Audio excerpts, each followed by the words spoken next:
Olá, boa noite a todos. Sejam bem-vindos a mais uma palestra do Lar Irmã Zarabatana. Feliz de estar com vocês aqui novamente, trazendo um conteúdo do cotidiano, que eu imagino que seja de interesse de todos vocês, para que a gente possa analisá-lo sobre a visão da doutrina espírita. Esse é um tema que esteve nos telejornais, né? Eclodiu há mais ou menos um mês atrás essa situação dos nossos irmãos indígenas e ainda vemos algumas notícias, ficamos alarmados naquela época com a situação que eles foram encontrados de pobreza, de fome, de descaso, e ficamos nos perguntando, eu especialmente fiquei me perguntando por que dessa situação. E acho que era legal a gente tentar olhar esse tema sobre a ótica da doutrina espírita, para que a gente possa refletir um pouquinho mais sobre a ação humana, sobre a lei de ação e reação, sobre a atitude fraterna que nós precisamos tomar. E são esses temas que nós vamos perpassar durante a palestra de hoje. Eu convido vocês a nos acompanharem aí pelos próximos 30 minutos. Agradeço a presença dos nossos amigos que estão aí no auditório, nos acompanhando na sessão de hoje do Lar Irmã Zarabatana. Agradeço os amigos que estão nos acompanhando também pelo nosso canal no YouTube. Bom, para a reflexão de hoje, eu vou utilizar dois materiais principais. O primeiro é uma mensagem recebida durante o trabalho mediúnico, bem logo após o fato vir à mídia da situação dos índios Yanomamis. E o segundo é o capítulo 2 do livro Ação e Reação, mensagem de André Luiz e psicografia de Francisco Cândido Xavier. Então eu vou utilizar esses dois materiais e a gente vai fazer esses dois materiais conversarem para a gente tentar entender um pouquinho. Primeiro, por que o homem toma esse tipo de atitude em relação a um outro ser humano? Segundo, da perspectiva do índio, por que ele sofre esse tipo de situação? Terceiro, por que Deus permite que isso aconteça? Então vamos começar trazendo a mensagem do Espírito Eliseu, que foi recebida então logo após os fatos virem à tona, durante o trabalho na Casa Espírita. E a mensagem diz assim: a ganância e a busca pela riqueza criam emaranhados de responsabilidades e sofrimentos, a entrelaçar espíritos que há muito tempo buscam se regenerar, mas que, diante dos interesses mundanos imediatos, tropeçam novamente nos infortúnios da vida, estabelecendo novas conexões e necessidades.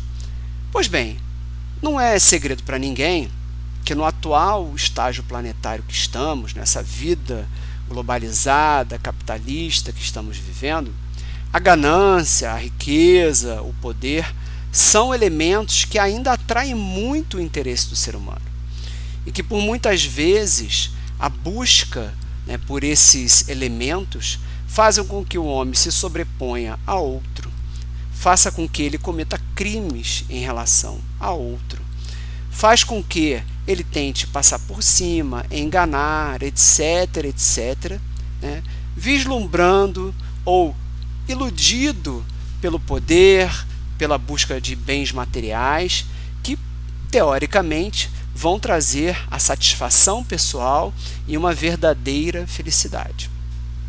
E na medida que o homem, em geral, a gente poderia citar pessoas dos diferentes níveis sociais, das diferentes profissões que têm essa característica, isso passa por todas as camadas sociais. Na medida que ele vai tomando essas atitudes, a gente sabe que essa semente que ele está plantando trará uma colheita muito complicada, muito difícil para essa pessoa. Pode ser nesta vida, né? Pode ser que ela venha a responder por esses atos ainda nesta vida, seja na esfera da justiça, seja por uma questão de um adoecimento grave, seja pelos contextos da vida que se tornam desfavoráveis e trazem algum sofrimento, seja numa vida futura. E essas atitudes, elas vão então fazendo esse emaranhado de responsabilidades e sofrimentos que o Eliseu comentou. Responsabilidades por quê? Na medida que eu tomo uma ação que está imbuída pelo sentimento de enriquecimento, né, exagerado, pelo sentimento de busca pelo poder ou de sobreposição ao próximo, eu vou adquirindo uma responsabilidade sobre esse ato. Eu certamente vou responder de alguma maneira se esse ato prejudica alguém, se esse ato causa uma consequência ruim econômica, de saúde ou mesmo de vida para alguma pessoa. E é lógico, se essa atitude causa sofrimento ao próximo. Então, esse jogo em que eu, com a minha ação, causo mal ao outro, vai criando então um entrelaçamento, né, de causas, de efeitos, de necessidades e de novas conexões que podem gerar relações espirituais que vão perdurar por várias e várias vidas. Eu posso prejudicar uma outra pessoa ao ponto de que eu desperte nela um sentimento de vingança, um ódio, um sentimento de que foi injustiçado, e ele comece a retribuir espiritualmente, psiquicamente, ou até mesmo por meio de atitudes, todo esse sentimento de raiva sobre mim. E a gente entra num elo, numa disputa, né, e num emaranhado de emoções, de sentimentos negativos que podem perdurar vidas e mais vidas.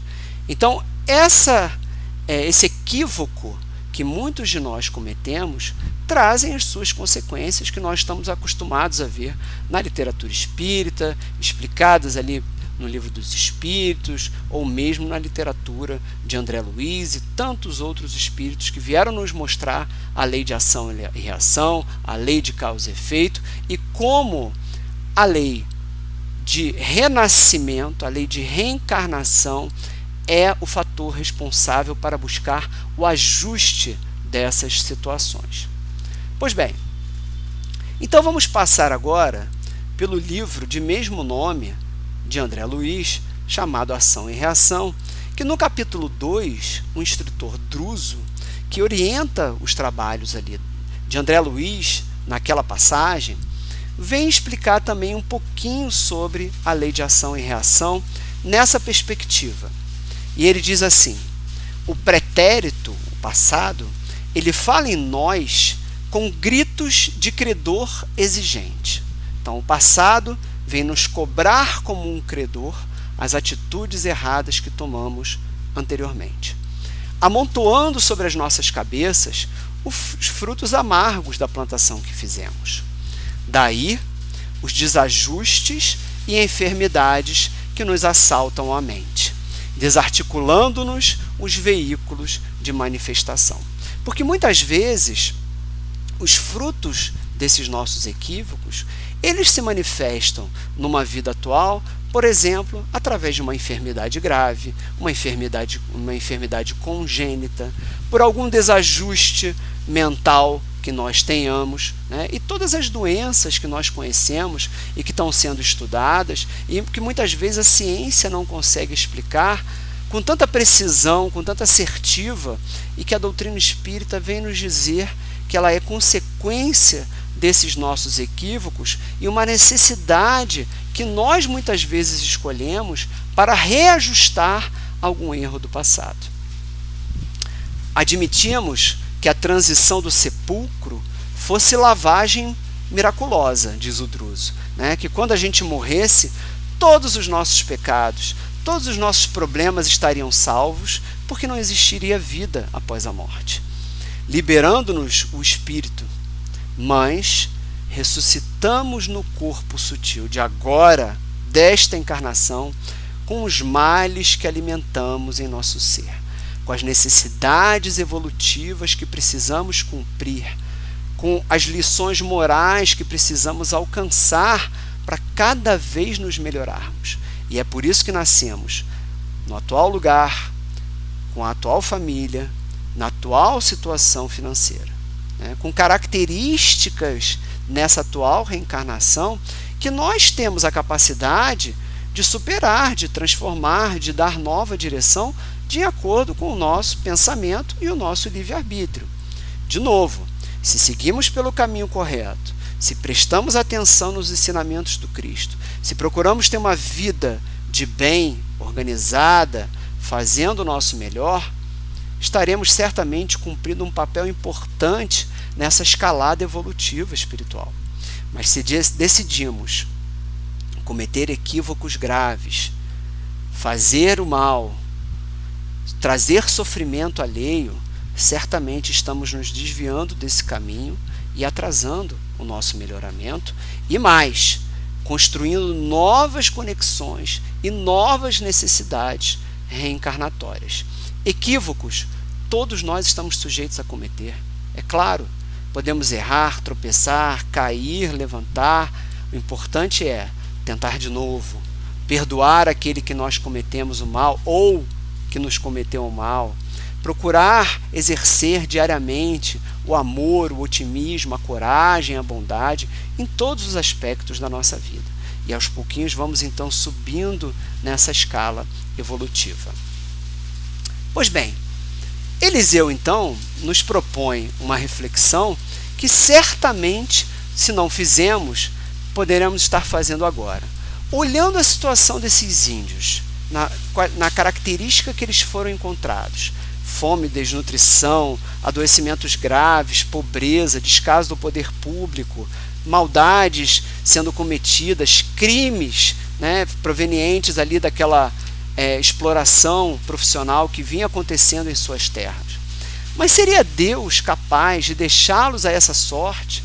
Seria Deus justo ao permitir que tais desmandos, que tais crimes repercutissem sobre esses povos que já são tão fragilizados, né? Que nós achamos que não são detentores de tanto conhecimento, que não têm acesso a tantas coisas que nós teoricamente temos, e a gente sabe que esses irmãos possuem um grau de evolução espiritual e de conhecimento da natureza também muito importante. Mas de qualquer maneira, diante dessas características, deixa eu fechar aqui a minha janela, que a chuva está entrando. Diante dessas características, por que Deus permite que isso aconteça? Pois bem, Eliseu nos traz essa reflexão na psicografia e traz também a reflexão que nos ajuda nessa resposta. E ele diz assim: não há equívoco ou displicência na condução divina. Deus está atento, Deus sabe o que faz. Colocou aquelas pessoas naquela situação, o encontro entre criminosos e indígenas, porque há ali uma necessidade. Em sua infinita bondade, ele permite que ofensores e necessitados cruzem seus caminhos, aproveitando cada instante para a evolução espiritual. Mas quem são os ofensores? Quem são os necessitados? A primeiro modo, o primeiro olhar, a gente diz, não há dúvida, né? Os garimpeiros, os criminosos ambientais, esses são os ofensores. E os necessitados, obviamente, são os índios. Aí Eliseu nos chama a atenção. Aqueles que são hoje acometidos pelos flagelos, no nosso caso, os Yanomamis, no passado também flagelaram.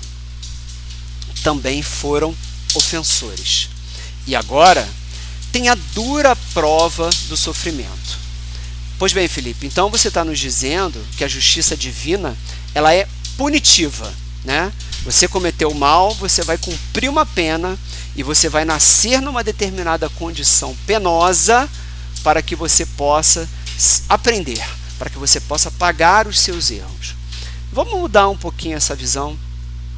Vamos entender que na medida que no passado nós, pelo nosso livre-arbítrio, decidimos tomar determinados caminhos e fazer determinadas escolhas, nós fomos construindo dentro de nós fomos atraindo para perto de nós energias, espíritos com aquelas mesmas intenções e condições, e nós fomos criando no nosso corpo espiritual a necessidade de resolver todos os equívocos do passado, a necessidade de expiar.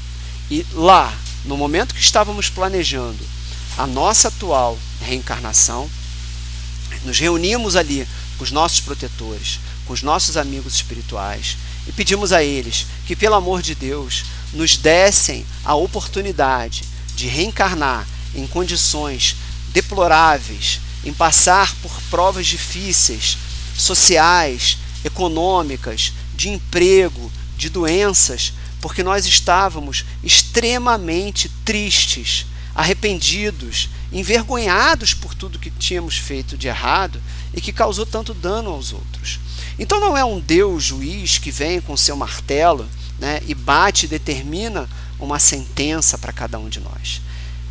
Nós mesmos, a nossa própria consciência é que pede, pelo amor de Deus, nos dê essa sentença, nos traga em condições de expiar, de superar, de pedir perdão por tudo que fizemos.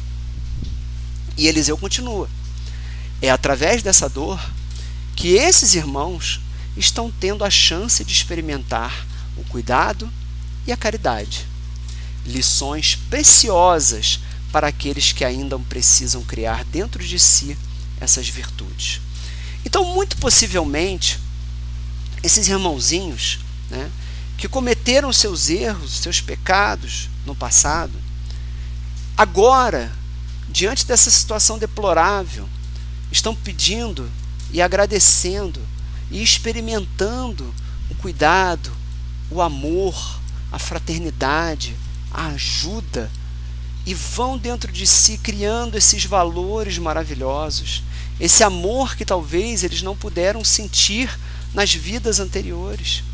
E esse amor vai tocando, vai transformando, para que, se Deus quiser, na sua próxima oportunidade, eles já estejam repletos e contaminados por esse amor e possam ter a chance de perdoar aqueles que lhes causaram esse atual sofrimento. Então vocês veem que não há desperdício de oportunidade, que Deus vai juntar esses ofensores e ofendidos para que possam se reajustar.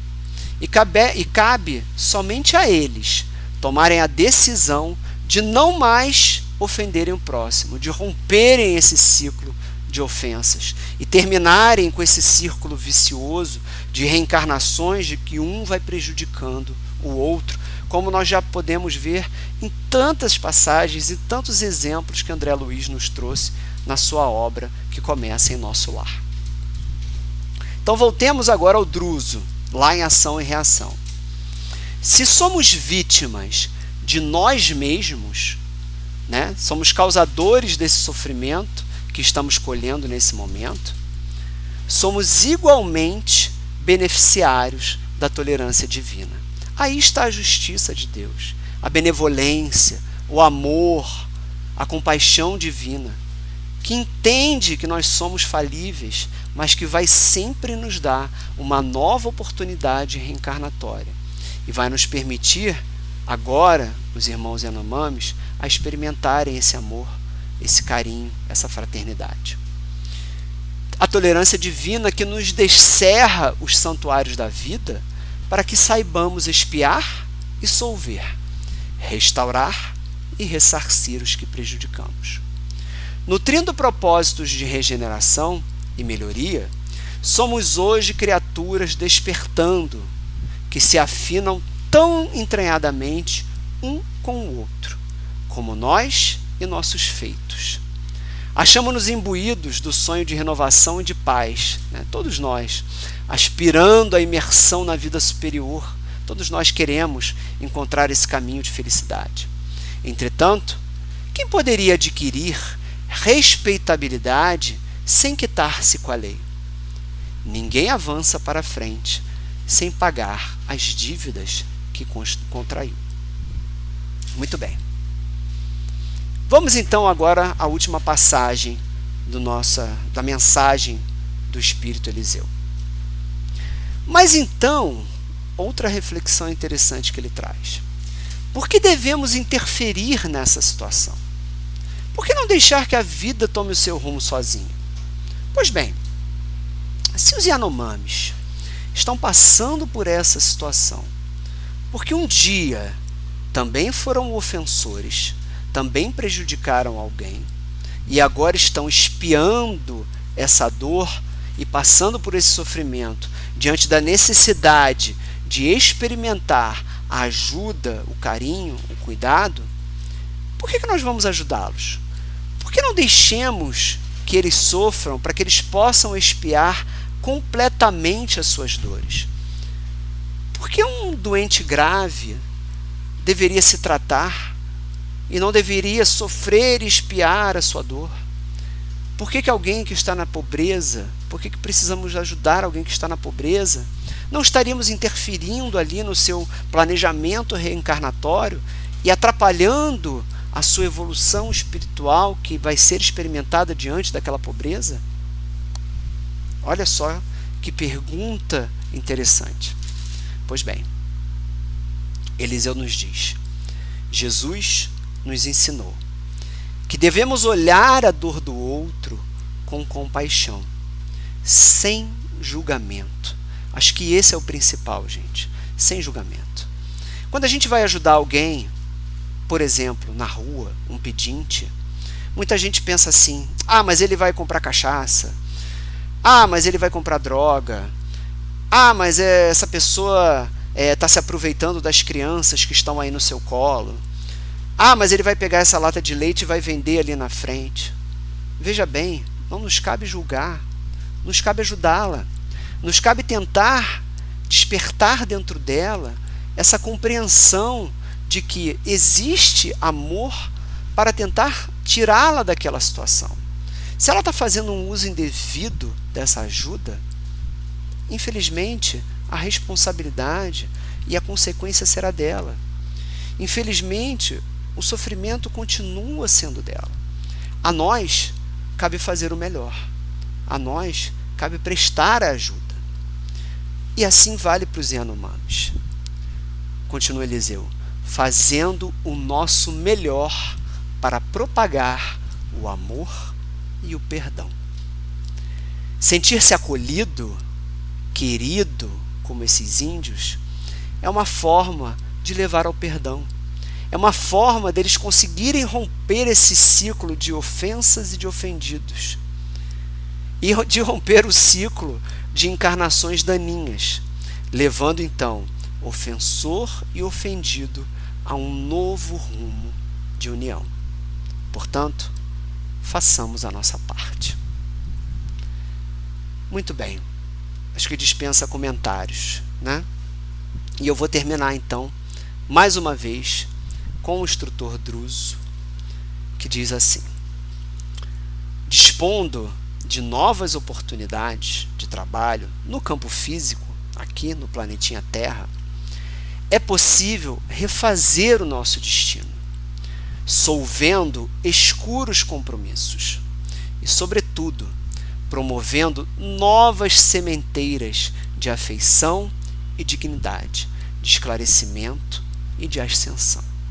Portanto, meus amigos, diante de uma ofensa, diante de uma incompreensão, diante de uma violência que todos nós estamos sujeitos de sofrer, tenhamos a tranquilidade, tenhamos a paciência, tenhamos a compreensão, tenhamos o entendimento que estamos num planeta de provas e de expiações.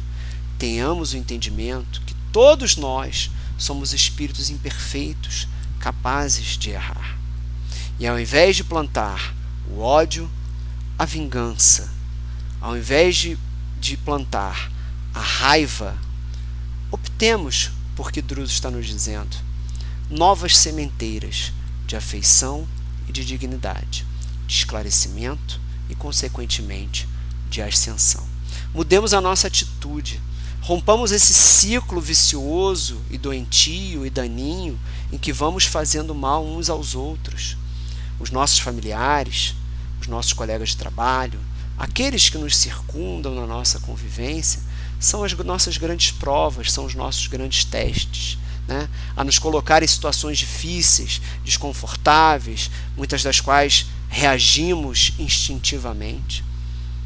Para um pouquinho, pensa. Como você gostaria que agissem como você? Como você gostaria que fossem contigo? E haja dessa mesma forma.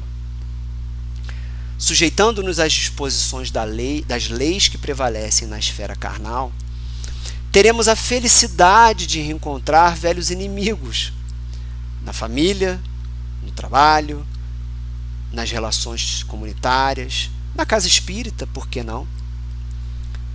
Sob o véu temporário do esquecimento, graças a Deus, né?